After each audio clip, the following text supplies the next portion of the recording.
Welcome to the Gals Guide to the Galaxy podcast, where a group of gals gather for you one cool thing around our topic of the month. Is it ancient history? Is it breaking news? Is it safe for work? Well, that's up to each gal. All we know is that... Fasten your seatbelts. It's going to be a bumpy night. Hello and welcome back to the Gals Guide to the Galaxy podcast. It is Monday, the first Monday of a new month, and we've got an adorable topic this month. We are dedicating our research to animals. And because we are a women's history library, we are learning about gals who love our furry, feathered, and scaly friends. Now, because we are still under the stay-at-home order, we are recording this month's shows via Zoom, so it'll sound a little bit different. It's sure to have lag issues, happens. We'll have dropouts, but that's why we have editing. But we are still bringing you awesome episodes, and we are spending a lot more time with our animals now. So it's kind of fitting. So let me introduce our animal wranglers for this month's collection of episodes. First up, you know her as the gal whose life goal is to pet every doggy in the world. Welcome back, Bonnie Fillenworth. Yay! Bonnie, tell the good people about yourself and your animals. Jade is here. Hi, Jade. Popping in and out, I'm sure, when she's not barking at neighbors. She's been loving the quarantine, but just people were out walking, and she's just bark. Fun. She's like, wait, I love everybody. Too fun. And who are your other babies? Huh? Oh, it's just Amber and Jade. Amber and Jade. There you go. You're like, baby, Miss Amber's coming up there. Yeah, she's over here. She's not hopping up yet. I believe you. Animal wrangling's hard. Well, next up, she fed my dogs bacon once, and now they are forever loyal, and I believe they're also still looking for bacon. It's Katie Harris. Yay, Katie! Hi, guys. What have you and your animals been up to? Just living the best life. That's a good way to put it. Right? Plenty of time together, plenty of snuggles, a few walks when the weather's cooperating. Right. True. I said the W word and nobody's coming, so that's good. But I have 3 cats. One who just turned 17 this year. Oh, look at that. You got like a senior citizen. Yes, we've got a geriatric in the house. Nice. She rules the roost. Jellyfish that made her debut last month. Yeah, she did. On the podcast. Yeah, she's locked up. It feels especially cruel for, pet month, but it needed to be done. Well, I mean, she joined the union, and her rate was way too high for us to be able to support her producing and directing habits. So yeah, we're a low budget show. Right. And then I've got my pup Otto. He's gonna have a friend over for the weekend. Apparently, dogs don't have to socially distance. See? So I'm gonna have a porch drop off of his pup friend for the weekend. So let's see if I can get him. Otto, come here.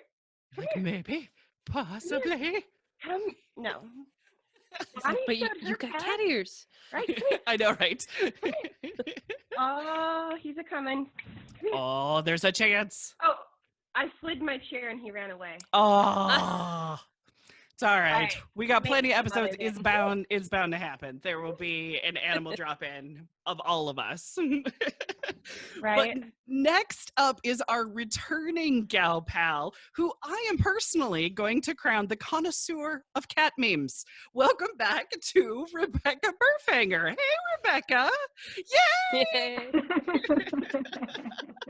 Kitty fun. Rebecca, remind the good people a little bit about yourself and your love of cats. Okay, where to begin? Right. Fast forward.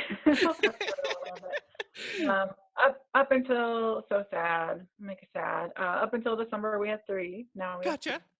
Oh. Yeah, we had a geriatric and he had some health issues, but we're But now we have two, and of course during quarantine they're both having their own health issues. So it's like, of course. yay, we're going to the vet when we really shouldn't be leaving the house. So they're fine. We're thinking they're fine. Hopefully they're fine at this point. But I was trying to figure out, I was like, well, I don't have any cats in here with me because they would just be a huge distraction.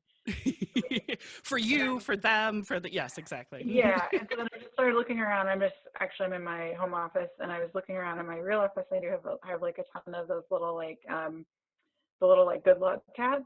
I was like, yeah. let's see. Well, I know I don't want to like spoil it because that might be like one of their, depending on what our fun fact question is, that might be my answer for one of them. But I found, but just looking around, just in the time you were doing the introductions, I found two. I found this little guy, and I'm trying to remember let me see if his name is on here. I can't remember. Oh, Kyle. Oh, of course. Kyle. Hello, Kyle. Is very important.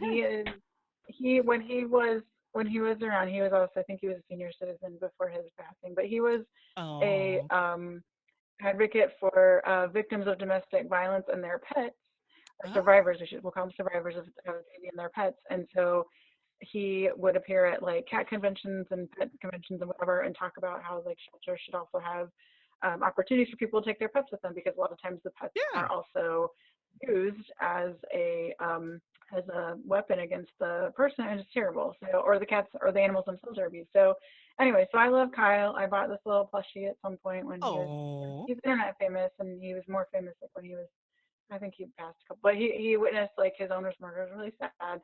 But look at my cat Kyle. Really adorbs. Adorable little black and white cat. He had like a bunch of like, he had these crazy whiskers in life too. And love it. And then this guy, I don't know if anyone recognizes, this is the original Happy Cat of the I Can Have Cheeseburger internet meme. Oh, wow. Going way back. Yes. Okay. The beginnings of the internet, almost. The beginnings of like cat memes on the internet and he still has like his little tag for authenticity, which I just probably just never took it off. But probably. Anyway, so these are just two of the cats in my space. I looked around, I saw like at least one more. You're like, anyway, it's bound to happen. Yeah, but I have two. But my two actual cats are Carlo. We think he's maybe 12 or 13. We're not sure because he walked up to our house one night in the middle of the night, and we just took him in. And then the other one is we're now calling her Little Boots. We don't normally use her real name, and she's a little calico. She's like half Carlo's size. She's really sweet. Carlo's a chonker though, so that's she's big, and she's probably kind of close to the average. But anyway, so if they come in while we're recording, great. I don't know. Carlo comes in sometimes, so he'll maybe start crying outside, and I'll let him in for a little bit. Give him a little bit of a reprieve. Yeah. I dig it. Well, as for me, I am Dr. Leah Leach. I'm the executive director of Gals Guide. Animals outnumber people in my house. We have 2 dogs, and we have 2 cats, and we have a bird. And our house is kind of topsy-turvy because like the baby cat will play fetch, because that makes sense. The bird gets exercise every day. And the dogs are sick of people, yet they need people at the same time. So, I mean, the dogs might actually be like the spokespeople for all of this COVID-19 of being sick of people, yet needing people at the same time. So it's adorable. Yes. And I'm sure, no, none of them are in this room right now. It'll happen. But let me set the tone for this month's research, because it actually is a new topic for us. This is the first time we've covered Animal Month. We'll probably end up saying Pet Month because we were kind of like in between Pet Month, animals. It's going to involve animals, so animals. But May 4th is the start of Be Kind to Animals Week. And according to AmericanHumane.org, it's the oldest commemorative week in U.S. history. The first week in May is also National Pet Week. So if stores were regularly open and we were at our, pet stores, we would probably see everywhere National Pet Week, National Pet Week. But we're indoors. So instead, I'm sure we're going to get the emails of buy online, it's National Pet Week. So the Gals Guide Library will be celebrating gals and their animals throughout the entire month of May. We do have some amazing books in the collection that feature animal activists like Jane Goodall and her work with chimpanzees, Ruth Harkness, who brought pandas to America, Susan Butcher and her dogs of the Iditarod Trail. We also have a memoir written by Rita Mae Brown. She's very famous for writing about cats and mysteries. Her book is called Animal Magnetism, My Life with Creatures Great and Small, and it's absolutely adorable. We also have a history book called Pets in America, as well as, and I wish I would have grabbed this book and had it with me here at home, but it's called Cat Love, Understanding the Needs and Nature of Your Cat. It's as creepy as it sounds. But it was so good, and it was like 25 cents at Goodwill. I went, I need this weirdness. It was lovely. So we have a wide variety of books about animals and the gals who love them. So check it out at galsguide.org for actually more titles. So with so much fun and adorableness to be celebrating our animal friends, who wants to share their one cool animal thing first? I'll go. Yay! Bonnie loves to go first. Do it, girl. I'm gonna do. The dog stops barking. Waited, I had This it is why on in mute. the film industry they always say never work with children and animals. I mean, this is why. It's just because we love their distractionness. I'm gonna do another one from this lovely book from the library called Shaggy Muses. Yay! I'm gonna do Virginia Woolf. Ironic, she's got an animal sounding name. Yeah. I was torn between her and doing Mary Anning, because I Dinosaur knew she lady. I knew she had a doggy buddy, but I knew that ended tragically. So I was like, nope, Virginia Woolf is way worse. I'm like, lovely. Oh, okay. Lovely. That's a good scale of it. I like it. This one's worse. Let's do this one. Virginia Woolf was a writer in the, let's see, most of this stuff is like the very early 1900s. Gotcha. So she was probably born in 1800 something. But she was known for A Room of One's Own and a book called Orlando. Yes. And she's a big inspiration for the feminist movement. Mm-hmm. Both of her parents had their, she was from like a mixed family. Both of her parents had been married before and had been widowed. So she ended up having 4 half siblings and 3 full siblings. So there were 8 total kids in the house. Oh, wow. Yeah. Fun. So her pet adventures started when they got a Shaggy dog to catch rats at their summer home named Shag, because it was a Shaggy dog. I see what they did there. It was supposed to be an Irish Terrier, but they don't think it was quite. I think it was more like a mutt. And Irish Terriers are supposed to be known for catching rats. Turns out the dog had no interest in catching rats, but did enjoy helping the kids catch moths. They would put like a molasses or like sugar mixture on trees to like lure in moths, and the dog would like run circles around them while they were catching moths. TV wasn't around yet, right? Add that to the quarantine to-do list. Yeah, there you go. Let's bring that back. Fireflies and stuff when I was little. This is true. This is very true. Her mother died when she was 13. Aww. And she ended up having like mental issues the rest of her life following her mother's death. Like you do. They think maybe she had like bipolar disorder. She had several suicide attempts. It's like depression and anxiety. She was just never quite right. She would go in and out of, they weren't calling them asylums in the book. They were calling them nursing homes. Oh, they weren't even going sanatorium. They were going nursing home, eh? Well, all right. Well, she was living in London. Okay. So I don't know if it's just like the different usage or if it's because she's like upper class lady, so you don't send the upper class ladies to the dirty asylums. You send them to a nursing home. Sure, it sounds so much better. Yeah, I don't know which it is. Sounds good. But she ended up dealing with the death of her mother at 13, her father and her brother by her mid-20s. So she lost quite a few people. And she ended up kind of using her dogs in her life as kind of emotional support animals. Like, she would often not go anywhere without them. Nice. They ended up getting another puppy named, and I'm not sure how to pronounce it. I'm gonna guess it's Girth. It's Gurth. Sounds like Girth. Was it a big dog? It's Girth. It's a sheepdog. Okay. But it's supposed to be named from like a play. It's like Ivanhoe or something. Okay, gotcha. But it was a sheepdog. I'm not up on my Ivanhoes. Yeah. Shag ended up attacking Girth as a puppy and was sent to live with the servants. Because, animals, they gotta adjust, and their solution was to send Shag off. Shag reappeared while Virginia's father was dying and determined to finish his autobiography, and he was dictating it to Virginia, and Shag suddenly reappeared and was at the door just barking to be let in. Huh. It's like a Lassie come home scenario. Yeah, it's weird. Huh. But while she was staying with Violet Dickinson, she heard that Shag had gotten run over by a cab. And since this is 1906, I'm guessing it's like a carriage cab?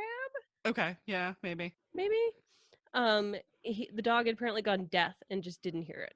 Oh, gotcha. She wrote an obituary for Shag and recalled that she had some neighbors whose dog had died in a similar way a few years ago, and she was just mortified that they didn't have a funeral. They wouldn't get a dog the next day. Gotcha. Yeah. But she started taking Girth with her everywhere, including a concert in which she started howling and they had to leave. Yeah. Girth is technically her sister Vanessa's dog. And Vanessa and her husband ended up taking Girth with them when they went on their honeymoon. And Vanessa ended up living in the house next door. So she would see Girth pretty often. Right. There you go. Virginia and her brother adopted a female boxer named Hands.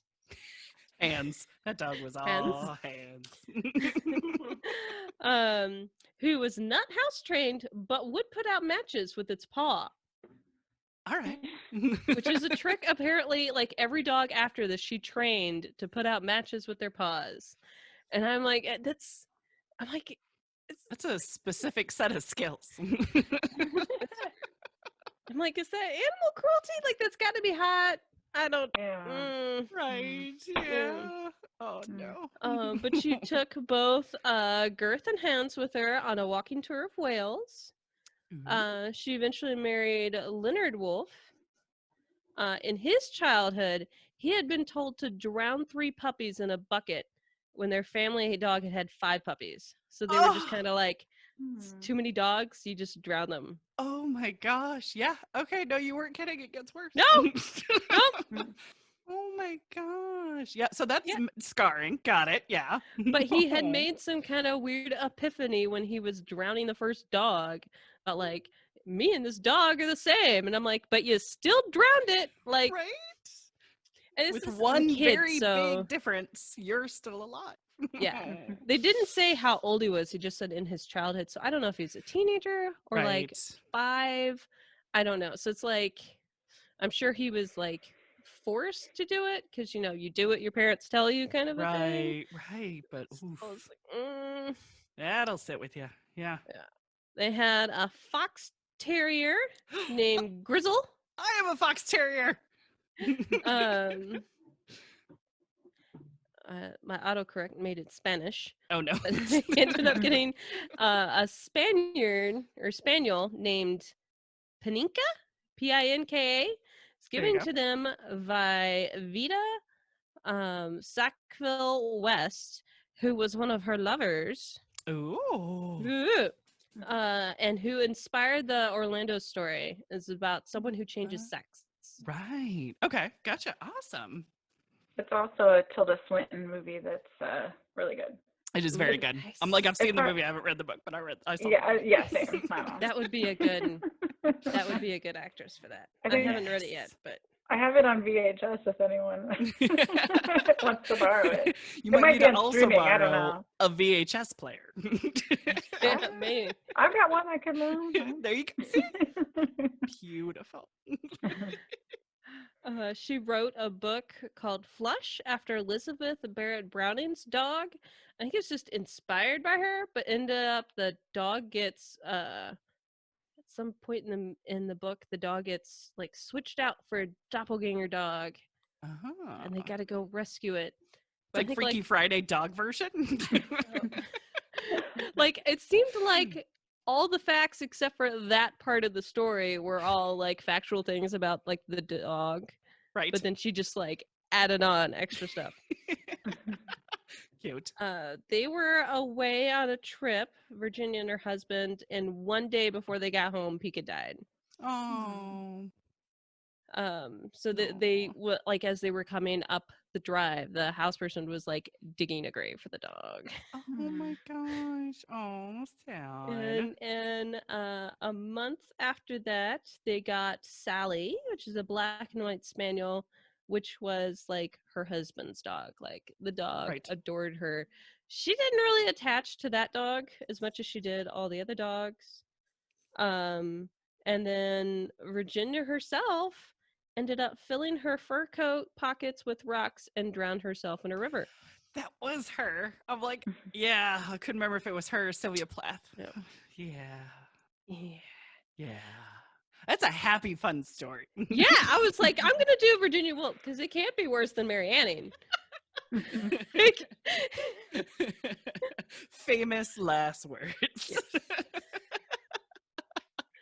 No, Virginia Woolf is like on my list of like I know of her, but I haven't read her stuff yet, and she's on my list of women to do. So I thought this would be a good like mini way to learn a little bit more about her. But yeah, she seemed to use dogs as like emotional support animals. Like she would have them with her all the time. I think the sheepdog was like a it was like a guard dog. It would follow her around and just stay with her. Whatever like room she was in, like when she was writing, it would be right next to her desk. Kind of herd her like cattle. Keep her together. Aw, adorable.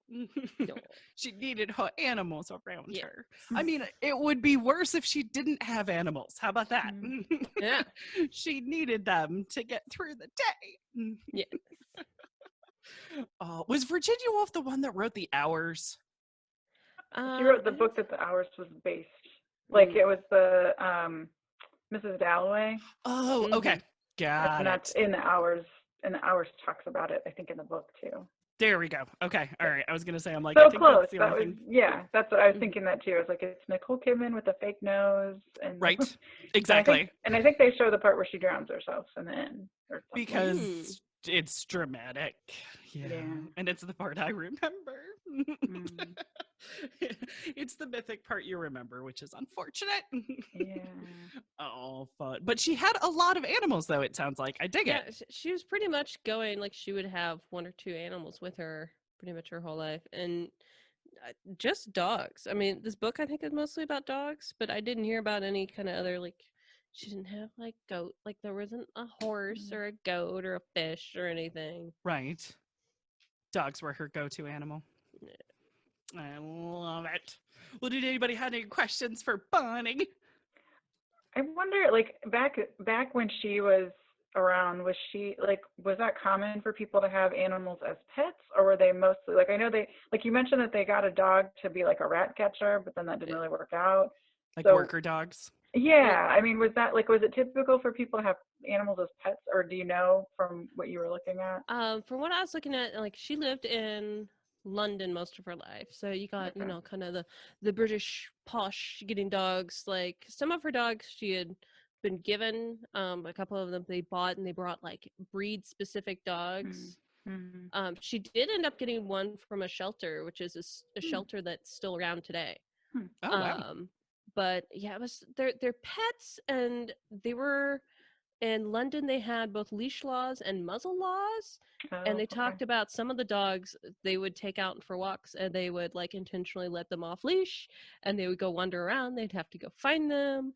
One of them would always take his muzzle off. He would like work his muzzle off, and they'd have to be on the lookout for constables to make sure they're not going to get caught without the muzzle on.